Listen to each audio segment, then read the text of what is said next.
Una po sa ating mga balita, nagsimula na maghigpit ang mga otoridad kaugnay nga po ng inaasahang pagdagsa ng mga tao sa barangay elections hanggang sa araw ng undas.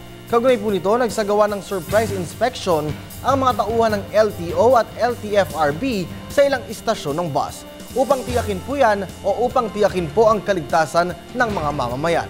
Ang buong ulat ihatid po sa atin ng aming kasamang si Alvin Baltazar. 15 mga provincial buses ang hindi na pinabiyahe ng Land Transportation and Franchising Board o LTFRB matapos na magsagawa ito kasama ang Land Transportation Office ng surprise inspection sa 4 na bus terminal sa Cubao area.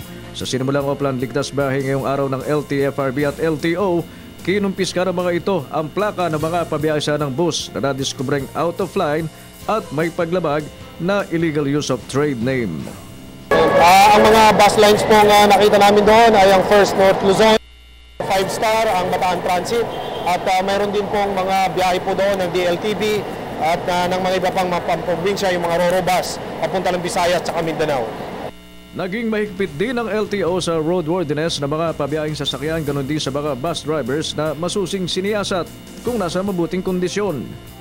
Ini-inspeksyon po natin yung mga gulong, yung mga windshields, yung wiper ng sasakyan, pati yung mga seatbelt, and then yung OR and CR, yung registration, lisensya ng driver.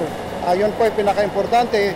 Nagbabala naman si Hines sa mga pasaherong papaluwas sa kanilang mga probinsya, lalo na sa araw ng undas, na huwag sumakay sa mga bus na may questionableng papeles at hindi otorisadong makabiyahe.